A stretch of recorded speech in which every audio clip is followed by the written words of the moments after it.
नमस्कार दोस्तों, ये नया साल क्या नीतीश कुमार के लिए नासूर बनकर आया है? नीतीश कुमार की हालत ऐसी हो गई है कि न्यू ईयर में उनके लिए हैप्पी जैसा कुछ नहीं है। दोस्तों, आज का मेरे ये वीडियो देखकर आपको नीतीश कुमार की छटपटाहट साफ समझ में आ जाएगी।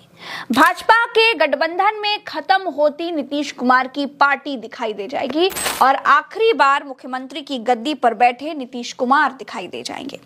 दोस्तों, हुआ ये कि नीतीश कुमार 2 दिन पहले दिल्ली गए थे। बिहार के अंदर नीतीश कुमार बुरी तरह से फंस चुके हैं। दोस्तों, जिस तरह से नीतीश कुमार को लेकर आंकड़े लगाए जा रहे थे कि नीतीश कुमार कहीं ना कहीं पलटी मारेंगे या फिर नीतीश कुमार इस तरह का कोई खेला करेंगे कि जिससे मोदी सरकार गिर जाएगी या फिर मोदी जी को बड़ा झटका लगेगा, लेकिन अब किस तरह से खुद नीतीश कुमार एक बड़े चक्रव्यूह में फंसे हुए हैं। हमारे साथ वरिष्ठ पत्रकार मौजूद हैं, प्रज्ञा मिश्रा जी, आप उनकी इस रिपोर्ट को देखिए। नमस्कार दोस्तों, ये नया साल क्या नीतीश कुमार के लिए नासूर बनकर आया है? नीतीश कुमार की हालत ऐसी हो गई है कि न्यू ईयर में उनके लिए हैप्पी जैसा कुछ नहीं है। दोस्तों, आज का मेरे ये वीडियो देखकर आपको नीतीश कुमार की छटपटाहट साफ समझ में आ जाएगी। भाजपा के गठबंधन में खत्म होती नीतीश कुमार की पार्टी दिखाई दे जाएगी और आखिरी बार मुख्यमंत्री भाजपा के गठबंधन में नीतीश कुमार दिखाई दे जाएंगे। दोस्तों, हुआ ये कि नीतीश कुमार 2 दिन पहले दिल्ली गए थे। वहां कांग्रेस के देश के पूर्व प्रधानमंत्री डॉक्टर मनमोहन सिंह के परिवार से उनकी मुलाकात हुई। खबरें आई कि नीतीश कुमार मोदी से भी मुलाकात करेंगे, शाह और नड्डा से भी उनकी मुलाकात हो सकती है। दिल्ली में मोदी नीतीश से नहीं मिले, शाह भी नीतीश कुमार से नहीं मिले। खबरें आई कि 4:30 बजे मिलने का तय हुआ है, नड्डा से मुलाकात हो जाएगी। 4:30 बज गया, लेकिन नड्डा भी नीतीश कुमार से नहीं मिले। अब आप देखिए कि जिन नीतीश कुमार की बैसाखी के सहारे मोदी की सरकार चल रही है, वो नीतीश कुमार दिल्ली दौरे के दौरान मोदी, शाह, नड्डा किसी से भी नहीं मिल पाते हैं। अब जानकार इसके बताते हैं। पहला कारण ये कि अब नीतीश कुमार की पार्टी तोड़ने का पूरा इंतजाम हो चुका है। अब भाजपा को नीतीश कुमार को नहीं है। जिस दिन नीतीश कुमार डोर खींचेंगे उस दिन परिणाम नीतीश की पार्टी के टूट के तौर पर सामने आ जाएंगे। गुजरात लॉबी को जितने सांसदों की जरूरत होगी, वो जेडीयू फलानी नाम की कोई नई पार्टी बनेगी और उसके सांसद गुजरात लॉबी को समर्थन दे देंगे, जैसे शिवसेना के साथ महाराष्ट्र में हुआ। दोस्तों, पूरी गुजरात लॉबी ने नीतीश कुमार को घास नहीं डाली, क्योंकि नीतीश कुमार अमित शाह की उस बात से नाराज हैं जिसमें आज तक के इंटरव्यू में उन्होंने नीतीश कुमार के नाम को किनारे करते हुए बिहार के अगले मुख्यमंत्री पर यह कहा था कि बिहार का अगला मुख्यमंत्री संसदीय बोर्ड की बैठक में तय किया जाएगा। यानी गुजरात लॉबी ने अभी से नीतीश कुमार को ठिकाने लगाने की तैयारियां शुरू कर दी है। नीतीश शुरू कर दी है। अब नीतीश कुमार को देखिए, नीतीश के नाम सवाल बहुत बड़ा है कि नीतीश कुमार क्या करेंगे। शाह के बयान का खंडन ने क्यों नहीं किया?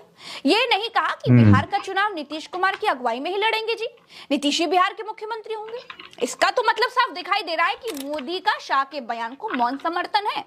इसलिए अब मोदी भी नीतीश कुमार से मुलाकात नहीं करना चाहते। दोस्तों, नहीं करना चाहते। दिल्ली में नीतीश की गुजरात लॉबी के किसी सदस्य से मुलाकात ना होना, ये नीतीश कुमार का अपमान है। नीतीश ने दिल्ली में तो अपमान का घूंट पी लिया, लेकिन दिल्ली से लौटते ही सीधे राज्यपाल भवन पहुंच गए। खबर ये फैलने लगी कि नीतीश कुमार इस्तीफा देने के लिए राज्यपाल भवन पहुंचे हैं या फिर विधानसभा भंग करने की सिफारिश करने के लिए पहुंचे हैं। कुछ देर गहमागहमी चलती रही। उसके बाद नीतीश कुमार ने मुलाकात की फोटो डालकर बताया कि ये एक औपचारिक मुलाकात थी।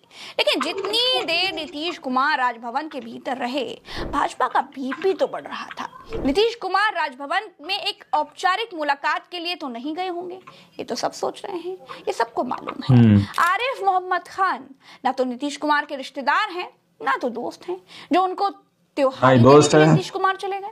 खैर, बिहार के बड़े राजनीतिक पत्रकार मानते हैं कि नीतीश कुमार ने ये करके बीजेपी को अघोषित धमकी दे दी है कि वो इस्तीफा दे भी सकते हैं। भाजपा अगर उनको चेहरा घोषित करके चुनाव नहीं लड़ती है तो भाजपा को इसकी कीमत चुकानी पड़ सकती है। तो नीतीश कुमार जी अब फंस चुके हैं। नीतीश कुमार जी के एक तरफ कुआं और एक तरफ खाई है। अगर नीतीश कुमार जी भारतीय जनता पार्टी से अलग होने की कोशिश करते हैं तो उनका हश्र उद्धव ठाकरे जैसा होगा। वो इस बात को भली भांति समझ चुके हैं और वो ये जितनी नूरा कुश्ती कर रहे हैं, कहीं ना कहीं अपनी बार्गेनिंग को बढ़ाने के लिए कर रहे हैं। आपको याद करना होगा कि अगर हम थोड़ा सा पीछे जाके आरजेडी और नीतीश कुमार के गठबंधन को टूटने पे नजर डालें तो आप मुझे बताइए उसमें क्या दिक्कत थी। कोई बहुत बड़ी बात तो थी नहीं वो, या कोई बहुत बड़ी ऐसी चीज तो हो नहीं गई थी जिससे मजबूर होके आपको गठबंधन तोड़ना पड़ा। लेकिन आपके कुछ लोग चाहते थे कि आप भारतीय जनता पार्टी के साथ जाएं, और वही लोग आज चाहते हैं कि आप भारतीय जनता पार्टी के साथ रहें। वो लोगों का आपके ऊपर दबाव है, और अगर आप भारतीय जनता पार्टी से अलग होने की कोशिश करेंगे, उसी दौरान आपकी पार्टी टूट जाएगी, क्योंकि पार्टी को तोड़ दिया जाएगा, आपके सांसदों को ले लिया जाएगा। बचा हुआ है, पार्टी पे कब्जा दूसरे लोगों का हो चुका है। आपको इसमें दो तीन चीजें अलग अलग देखनी होगी। जिस प्रकार से अभी एक आरिफ मोहम्मद खान को केरल से गवर्नर बना के बिहार भेजा गया है, ये कोई सामान्य प्रक्रिया नहीं है।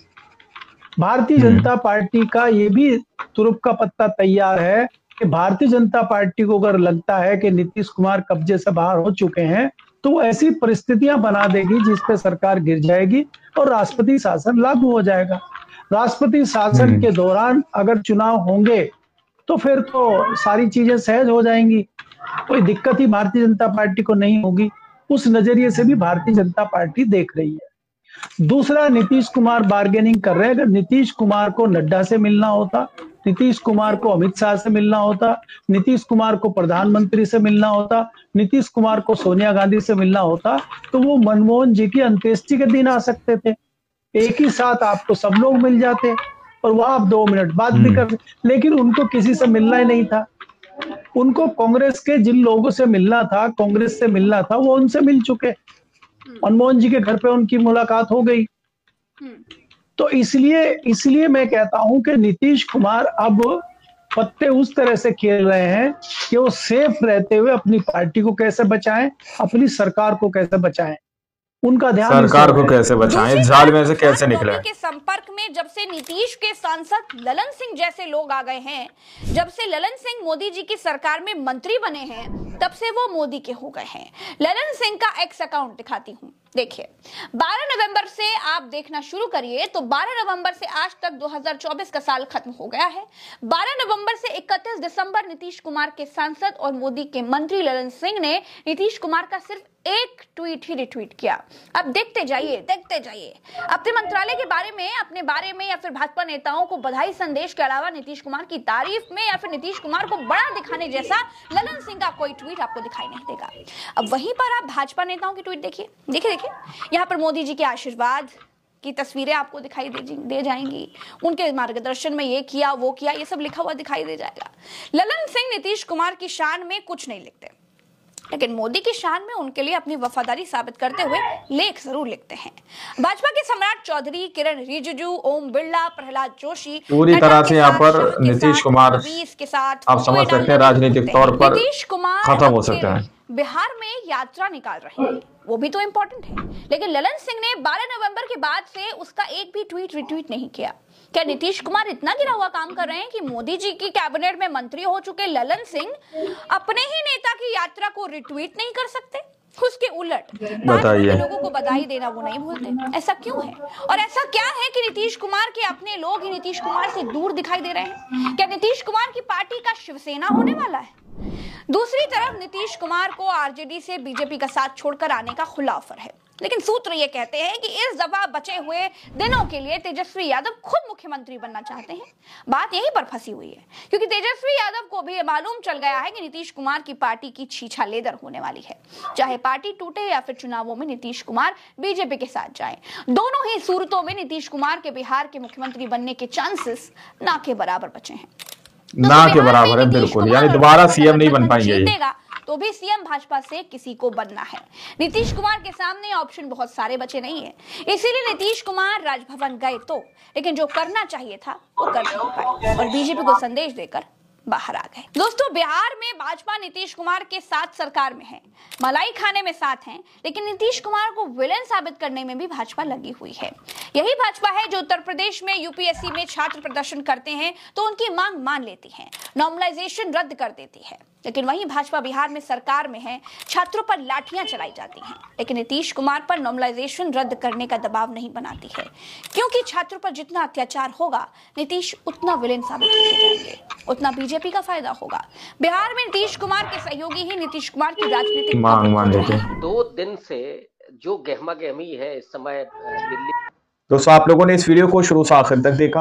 वीडियो के अंदर साफ तौर पर बात की गई कि किस तरह से नीतीश कुमार को यहां पर बड़े झटके लग रहे हैं दोस्तों, यानी कि कहीं ना कहीं 2025 के अंदर प्रवेश करते हुए नीतीश कुमार काफी बड़े दलदल के अंदर फंसते हुए नजर आ रहे हैं और उनके अपने ही लोग उनसे दूर होते हुए नजर आ रहे हैं, यानी कि उनके पार्टी के लोग जो है कहीं ना कहीं हटते हुए नजर आ रहे हैं। दोस्तों नीतीश कुमार के सामने बहुत सारे ऑफर्स इंडिया अलायंस ने पहले ही रखे थे, लेकिन नीतीश कुमार ने उन सबको ठुकरा दिया। नीतीश कुमार के ऊपर देश के बहुत सारे नागरिकों की कहीं ना कहीं आस थी, लेकिन उन्होंने उन सब की आस को तोड़ दिया और वो उस परिणाम को भूल गए जो परिणाम बीजेपी पार्टी दूसरी पार्टियों के साथ करती है। जिस तरह से महाराष्ट्र के अंदर आपने देखा उद्धव ठाकरे को, जो उनकी शिवसेना जो पार्टी थी, किस तरह से उसके साथ किया गया, उसी तरह से यहाँ पर अब जो है बिहार के अंदर की स्थिति सामने निकल कर आ रही है और कहीं ना कहीं बड़े झटके यहाँ पर नीतीश कुमार के लिए तैयार हो रहे हैं। दोस्तों बाकी आप लोगों ने इस पूरी रिपोर्ट को देखा सुना, क्योंकि जिस वक्त लोकसभा का इलेक्शन हुआ उसके अंदर नीतीश कुमार और चंद्रबाबू नायडू इन दोनों ने अपना समर्थन दिया और मोदी जी को दोबारा के अंदर सत्ता के अंदर जो है दोबारा वापस ला दिए, लेकिन उन्होंने आखिर में क्या होगा क्या नहीं होगा उस चीज को वो भूल गए। अब आप समझ सकते हैं बिहार के अंदर कहीं ना कहीं इस तरह के आंकड़े सामने निकल के आ रहे हैं कि नीतीश कुमार जो है दोस्तों, नीतीश कुमार जो है वो अपनी पार्टी को भी बचाने जैसी स्थिति में मौजूद नहीं है, यानी कि ये आखिरी कार्यकाल नीतीश कुमार का बताया जा रहा है कि आखिरी बार बिहार के अंदर वो सीएम बन पाएंगे। दोस्तों आखिरी बार सीएम बने हैं, अब नहीं बन पाएंगे, आप लोग समझ सकते हैं। वहीं पर जो स्थिति सामने निकल कर आई कि जिस तरह से राज्य भवन के अंदर नीतीश कुमार गए कि इस्तीफा देने जैसी, मतलब यहाँ पर कहीं ना कहीं इस तरह की तस्वीर नीतीश कुमार जो है बीजेपी पार्टी को या मोदी जी को दिखाने की कोशिश कर रहे हैं कि अगर ज्यादा उछल कुचल के कहीं ना कहीं मुझे ऐसा लगता है कि हम इस्तीफा दे देंगे और सरकार गिरा देंगे। दोस्तों राज्य भवन के अंदर राज्यपाल के पास जाने का मकसद यही बताया जा रहा है। सूत्रों के मुताबिक यही खबरें सामने निकल के आ रही है, बहुत बड़े बड़े न्यूज चैनल भी इस खबर को चला रहे हैं कि नीतीश कुमार कहीं ना कहीं इस तरह की गोटियां इसलिए खेल रहे हैं कि इनके ऊपर प्रेशर बनाए रखें, लेकिन अब जो है खेल नहीं चल पा रहा है नीतीश कुमार का। इस तरह का दावा किया जा रहा है कि नीतीश कुमार के बहुत सारे जो सांसद हैं कहीं ना कहीं मोदी जी या भाजपा के संपर्क में आ चुके हैं। बाकी आप लोगों ने इस पूरी रिपोर्ट को देखा सुना, आप लोग क्या सोचते हैं क्या समझते हैं, अपनी राय कमेंट सेक्शन में जरूर दीजिएगा। मिलता है अगली वीडियो में, जब तक के लिए जय हिंद जय भारत।